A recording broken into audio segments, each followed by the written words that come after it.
All right, podcast. It's been a while. It's been a minute. It's been not a New York minute. I guess this would be a longer minute, so what city would that be? That would be a city where things move a lot more slowly. So I guess it would be I don't know, are there any cities that move slowly? Like a small village? Shire from The Hobbit. It's been a Shire minute. How about Never Neverland? Because time stands still there, so it's been a Never Neverland minute, if you will, which is an eternity. But it hasn't been an eternity. It's been about, I think, a little over a month since I've been doing this. And I stopped because my cousin, about a little over a month ago, committed suicide. And it really hit me hard. It hit the whole family hard. Naturally, it would be very strange if it didn't hit anyone hard. That would be well, I don't know. I'm splitting hairs over what's bad or what's worse. The fact is, it was very bad, and I needed to not do the podcast for a while. I just didn't feel like talking very much. It was hard to riff over signs and different cars on the street when this happened. And I'm still sad, but I'm doing better. I am grieving good days and bad days, but overall I'm feeling, more stable than I was before. I'm glad we're bringing this back to me. He had a family. But that's the beauty of podcasting. It's really how, a lightning rod for narcissism. well, I'm fine. They're all a wreck, but I'm great. I guess I'm doing as well as one can be doing under the circumstances. And he and I, we grew up together. He was the closest thing I had to a brother. So I spent the most time with him when in the years, ages 0 to 9 or 10, basically. And then after that, because he's 4 years older, so he, once he got older and, became a teenager before I did and kind of went his own way. And then in college, we split off and he went one way, I went another way, and I really didn't talk to really anybody in the family for a good 10 years. And then when he started to have kids, he reached out to me, and we started talking a bit more, and I'd see him, once you see him and the kids, maybe once a year, once every 2 years, that sort of thing. It's just been a shock. And I know that I didn't want to do a podcast about it because it felt like a very very LA. I'm gonna do a podcast about it, and it just didn't feel right. But I guess today it feels a little more right. In honesty, why I do the daily the primary reason why I do the daily podcast is it's a way for me to write. And especially when I'm running late and I'm in the car and I've got 20 minutes where I'm sitting here just driving, where I should be just, focused on not killing anyone or dying, I can, get some thoughts out. And so I'm running late today and I want to do this podcast. And so that's what I want to do. So what I don't want to do is spend 20 minutes talking about my cousin killing himself. But conversely, now that I'm talking about it, it's difficult to just kind of drop that and then, switch to, hey, look, CVS Pharmacy, open until midnight. What's the deal with that? It's actually good to know that this one near me is open until midnight. I need to learn where stuff is around here. So that's, side note, that is useful.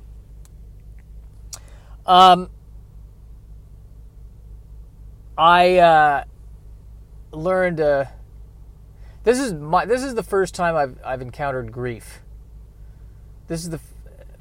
because other relatives have died before, but this one's harder. I think it's the first relative who's my age, my generation. It's because it was out of the blue, because it was, tragic, way before his time, kind of a thing. And I don't mean to lessen, other relatives who died, but I think there is a difference when it's something that's a suicide like this versus when, you have a relative who's older or very old, and then you're almost like, all right, we get it. All right, you've made your point. Let's move it on. Come on. All right, we get it. We get it. You lived a long and fruitful life. We get it.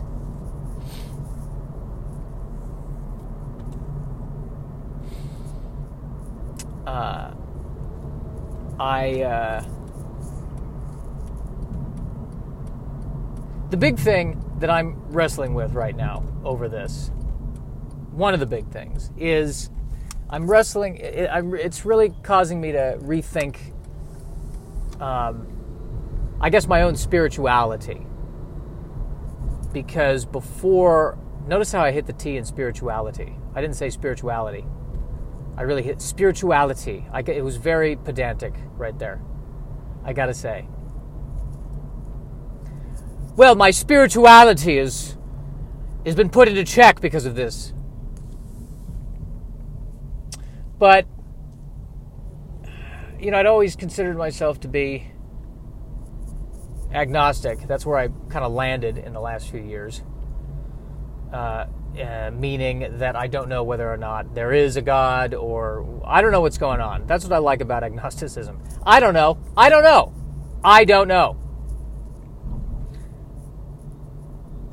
And it's so much easier. Like, everyone else has got a Bible, you got a this, you got a that, you got a manual. Agnostics, it's one page with one sentence. I don't know, period. That's it. Very set. You can fold it and you put it in your pocket. I don't know. Go to a hotel, open one drawer, there's a Bible, open another drawer, there's just a slip of paper saying, I don't know. No say. That's what you can say, I don't know, and then have no say under it, and then, however the French say, I don't know. I don't think that's how they say it. I took French, I should know this. That's not how they say it. That's not how they say it. That's me being silly. That's what that is. But it's hard for me to believe that he is gone, which cliche as that sound. It's hard for me to believe that everything that he was is just nothing. That's what I find so sad about it. Just, is it really nothing? And I don't know. I have this book on Zen Buddhism, and he's saying, he's talking about duality. So you're dead and you're not dead. To just say he's dead is not quite accurate. To say that he's not dead is not quite accurate. He is dead and he is not dead. And I am struggling with that. I get the dead part. The dead part I get the dead part. The not dead part, that's hard.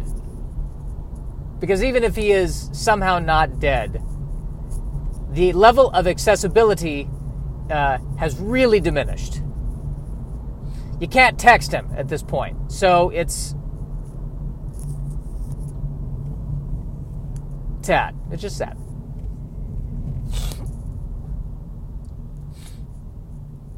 And so I've been keeping this journal because I want to write a show about this. And I've been keeping a journal about it, and I started actually writing a dialogue where I'm talking to him and he's talking to me. And so he was a computer guy. He was really intelligent, did a lot of coding. And so in one of these dialogues I'm writing, I find what he's saying in the dialogue, or what I'm saying, dead, not dead, ooh, I don't know. But one thought is that, hey, what if we look at this like we're all computers? And a computer is a device that has been programmed that when you input stimulus, specific stimulus, it will take an action. Ergo, we similarly grow up and are in a way programmed by our parents and by our environment and by our genetics, so that when we receive stimulus, we respond a certain way, and different people respond differently to stimulus. So, presuming that I know him, or knowing him as well as I know him, or as well as I am able to know him based on everything, if I say something to him, I can predict how he would respond. For instance, politically I know he was very liberal, so I can, if I say, well, Trump said this, I can predict how he would feel about it, somewhat what he would say. Not as well, I think, as people who are closer to him could, but I can, I can get the general idea of what he would say to that. And in that way, whether, I write him as a character in a play, or whether I just sit there and, similar to what would Jesus do, what would he do? In that sort of way, in that sort of context, he is dead and not dead.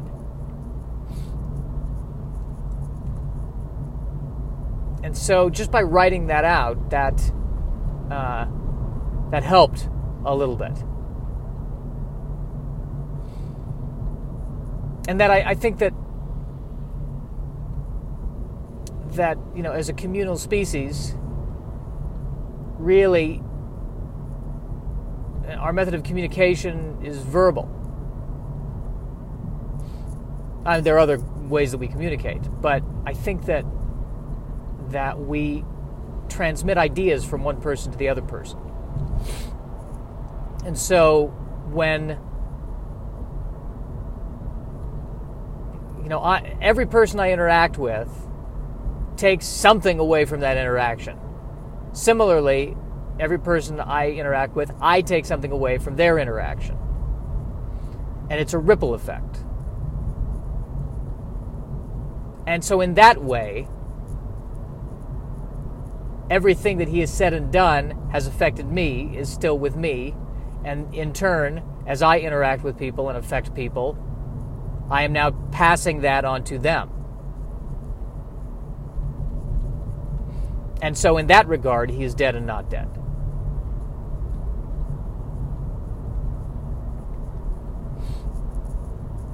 And all that is great. I still feel like shit. But it's all very lovely. It's very lovely philosophy. It's very nice. I still am binging on sugar every day. But great. Good. Good. We solved immortality, people. We did it. We put it together.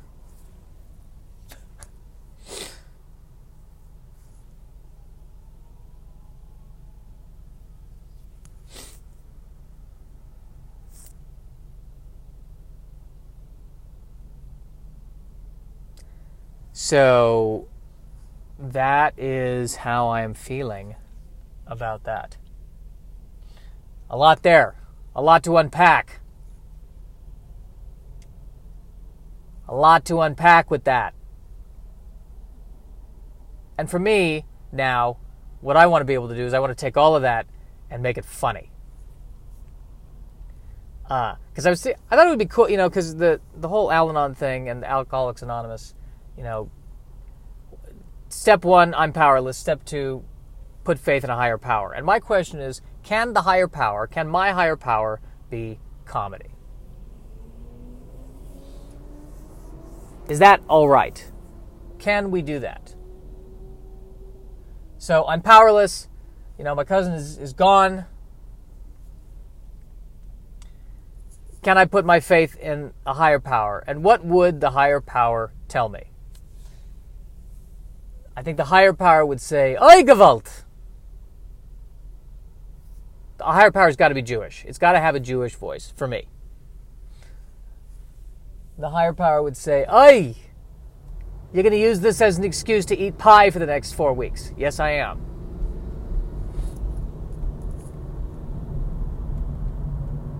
But what I am going to do is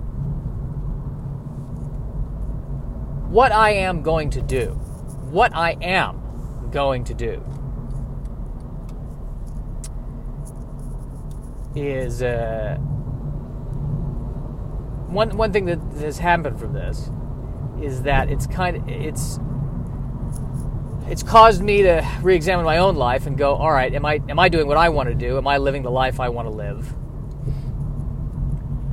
And there are things I want to do that I've been too afraid to do.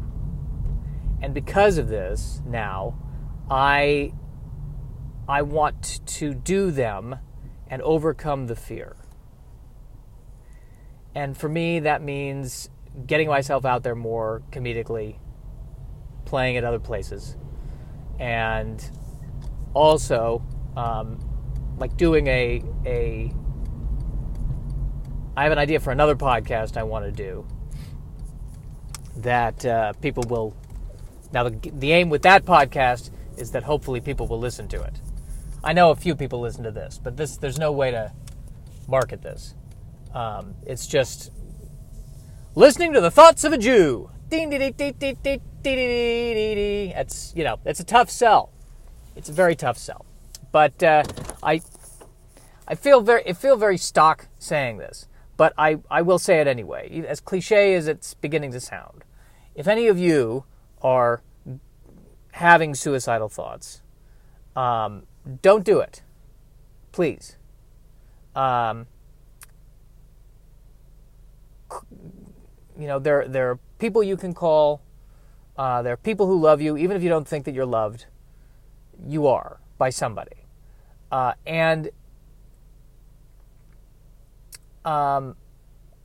feel even weird saying don't do it, because then there's a part of me that's like, well, sometimes people are there's so much pain that there's no other way out for them.